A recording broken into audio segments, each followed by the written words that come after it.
and doesn't understand what you're saying. It's not. I feel like you're talking about me. Okay, well, we're not. This is just the language we speak to each other. It's very nice. I appreciate and I really like the spoken Irish. But when you speak 5 words in English, then in Irish, I feel uncomfortable. I feel like you're talking about me. Okay, well, I don't like. I speak I speak 5 languages. I will never speak another language in front of somebody else, just because I don't like the person feeling that I'm talking about them.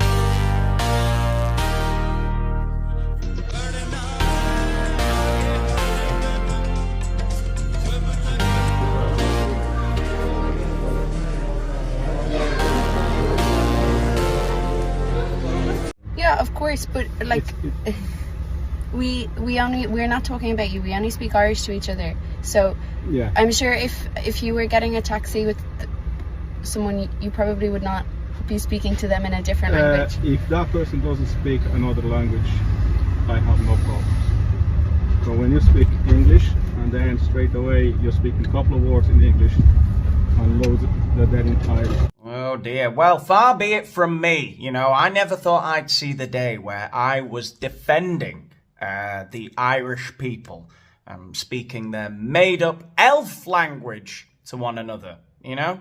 But I have to say, how rude. How does this cabbie, this foreign cab driver, have the gall to tell 2 young girls what language they're allowed to speak in their own country, you know?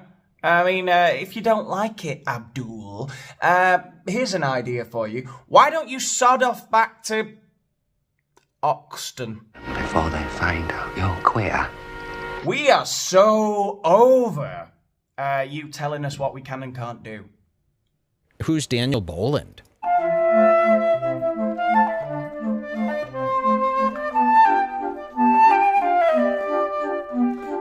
Oh, Daniel Boland, this is a heavy hitter. Do you guys know who this is? Okay, so what's going on in Ireland and moreover the British Isles as a whole and most of the Western world, most of the developed world in recent months and years, really? So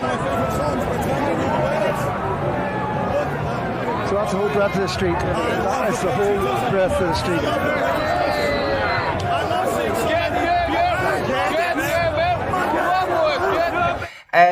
People are describing it as a collective fatigue, and I think that's a good way to describe this sense of just being fed up, of having social engineering experiments forced on us, and then being told that we have to adapt the way we live and the way we behave and the way we speak to make our new neighbours feel comfortable. And when we bring up any of these issues, we're gaslit and told either it's not an issue or that we're bigoted and racist for having ever entertained any of these thoughts. I'm from Dublin, but I come to Mayo every weekend. But I wanted to talk about what the situation is like where I live, because you have not seen what is coming yet, and I have. Where I live is about 85% foreign nationals. I can walk down the street on any given day, walk into the supermarket, and I don't hear an Irish conversation. I hear foreign people everywhere. My child is one of 30 children in her class, and she's the only Irish child. She came home crying from school a few weeks ago because she doesn't understand what any of her friends are saying. Now, forgive me for stating the bleeding obvious, but that seems to be the direction in which this channel is headed lately. But I have more of a problem with a young native Irish girl going to school and coming home crying because she's the only one who speaks English in her class, right? That is more of a problem to me, I think. It's more of a sign of a sick society. That is more of a problem than some cabbie who feels a little bit left out when a couple of girls he's picked up in his cab, who have no obligation to speak to him at all. He feels a little bit left out when they start speaking in their strange fairy language. If you don't like it, get out of Rivendell.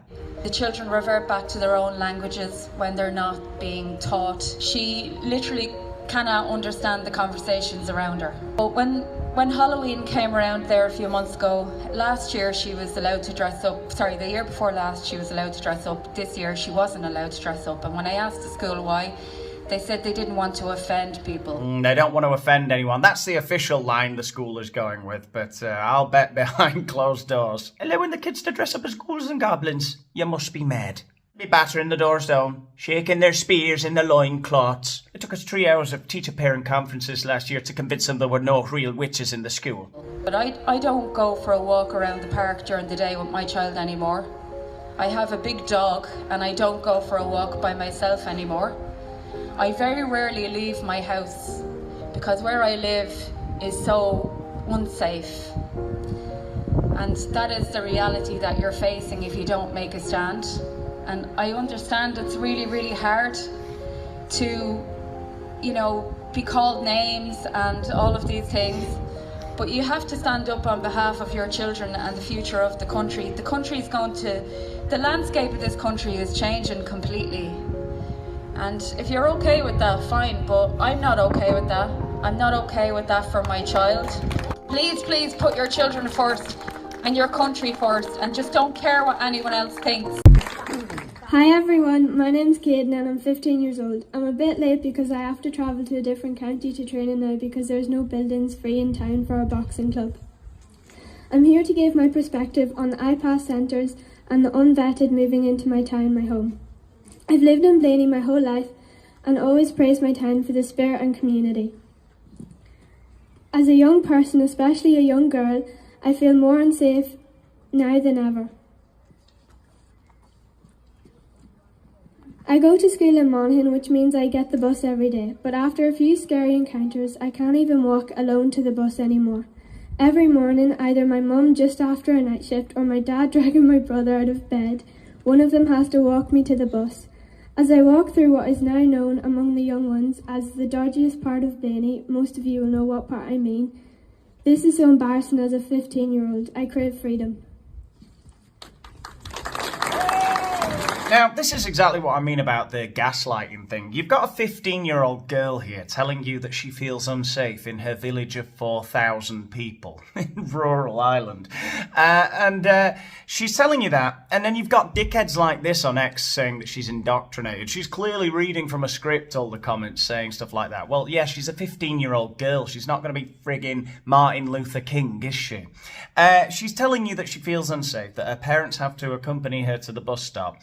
The village of 4,000 people are up in arms because they are about to open an iPass centre in the convent, in the ancient convent in the village of 4,000 people is about to be turned into a centre for unvetted migrants. So we are on the streets here of Castle Blaney opposing the occupation of our lands, of our towns, of our country.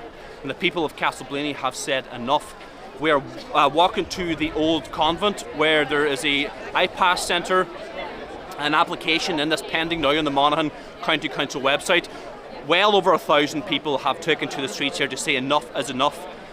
And so there's an iPass centre at the old convent, and there's 4 schools in the vicinity right beside this old convent where these unvetted migrants will be put there. And so this is what we're opposing here. We're opposing the destruction of our country.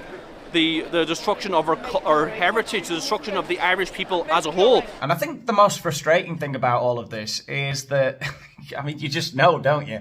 There's a huge overlap, that it's almost an enormous amount, I would say, of the people who don't see a problem with putting iPass centres in villages of 4,000 people in rural Ireland. The people who don't see a problem with putting unvetted military-aged men in a convent next to 4 schools. They're going to be the same people that for years prattled on about Irish nationalism and, oh, the British. You just know there's a massive overlap there, don't you? It just is. They're the same fickle buffoons with no personality. This is their new thing, saying this is fine. And everyone else who's kicking up a fuss, oh, they're right-wing agitators. Going for a run with my mum meters behind me in the car because it's not safe is unacceptable. It's only going to get worse if there are more iPass centres in Blaney. I've I've had a knot in my stomach since the Glencairn has been closed, thinking, is this going to be an IPAS centre? I'm not against the ones who flee, but who's looking out for me? Dublin City Council says it's considering how to respond to the flying of tricolours on lampposts in communities across the city, which are believed to be part of a campaign by anti-immigration groups. See, you all thought I was mad when I said that that it's the same people who were prattling on about the bridge. A number of public representatives have also raised questions about the flags. The patriotism that those flying these flags are borrowing from is English nationalism, and I think it's rich to hear of Irish patriots borrowing from their English cousins on this issue. We absolutely have to stamp this out. I'm calling on Dublin City Council to remove flags that are being put up with hateful intent. People are going around videoing themselves putting these flags up, saying they're reclaiming our city, they're taking it back, and I think that type of hateful rhetoric has to be stamped out. They're now worried. They've now got RTE News telling you that if you raise an Irish flag, you're some kind of right-wing pro-Brit unionist. We've come full circle in retardation. It's crazy. Raising the Irish flag now shows your solidarity with the British right-wing, the unionists, all of that. It's a wonderful time to be alive. It follows requests by a number of councillors and residents groups for the council to take action in response to the practice, which they say is an attempt to intimidate and mark territory. Over the summer, lines of tricolours have appeared on the streets of a number of areas across the capital, including Ballyfermot, Coolock, Finglas and the north and south inner city. A number of anti-immigration campaigners have posted online in support of the erection of tricolours. Now residents of the North Strand have written to the council to ask for the flags to be removed. We're a wonderfully diverse community and neighbourhood, and that has really been added to over particularly the last decade, by all of our new neighbours who have come in. Yeah, you'd be forgiven for thinking that people like this lady had died off around 2016, or at least they were in their death throes in the weird 2020-21 period. You know, the pandemic. People are saying all kinds of crazy shit. But no, there are still people in power in places like Ireland and in the UK that unironically say things like that. Our city's wonderfully diverse. It's really been added to over the last 10 years. All of our lovely new neighbours. There are really people out there like that. And it just leaves me wondering, like, how much of what that woman is saying is suicidal empathy and how much is murderous narcissism? How much does she really think everyone's nice and wonderful and diversity is our greatest strength? And how much of her just wants to watch everything burn to the ground? The message is coming from a very tiny minority. They're very vocal, but they are tiny. They don't speak for the rest of us. And the message seems to be one of intimidation, one of unwelcomeness and hate. My God, these people must really be wrestling with a dilemma in their head, eh? And it is a dichotomy that you must choose. I'm sorry, you don't get to prattle on for decades about Irish culture and heritage and the language and independence, right? You don't get to talk about how important all of that stuff is for decades and then just say, on the flip of the dime, no, more the merrier. Wonderfully diverse. Lovely new neighbours. No, you don't. Sorry, can't have it both ways. All right? I don't think it's because I'm some kind of knuckle-dragging troglodyte that I can't understand kneecap. 800 years of colonialism. Now the penal laws, it was outlawed to speak Irish then. So what happened was they pushed all the Irish speakers or all the natives to the west of Ireland, which is all very rocky and it's very hard to grow crops and stuff. So, and still areas of Ireland that speak Irish. So they had a good crack at getting rid of it, and they obviously failed. So it's because of these families in the west of Ireland, like, we have to thank them that we were ever given the opportunity to learn this language, to get involved with our culture that was driven to almost extinction. And like, it's number one on the list, on the to-do list of colonialism, is the wipe out of people's language, because it takes away their identity, it takes away their meaning, their connection to the land, the connection to the place they come from.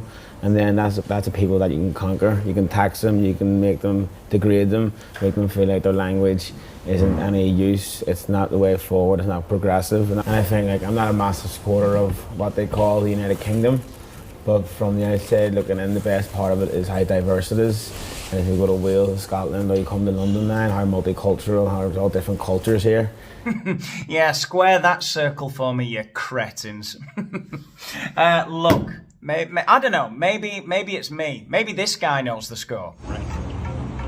Irigi, go fuming until Motreb. Listen, sit with your guard or flood and go and carry mids, Leonard and Ely. Rise.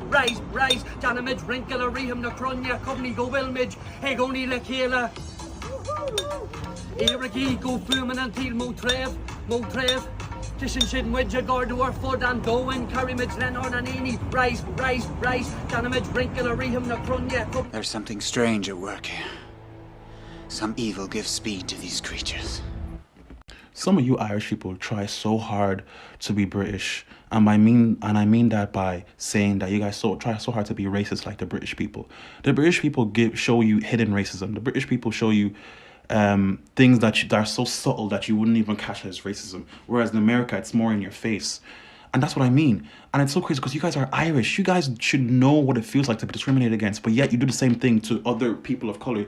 I thought you'd think that with what you guys went through, you'd also be understanding. But some of you, you're not. You're not. You guys speak about United Ireland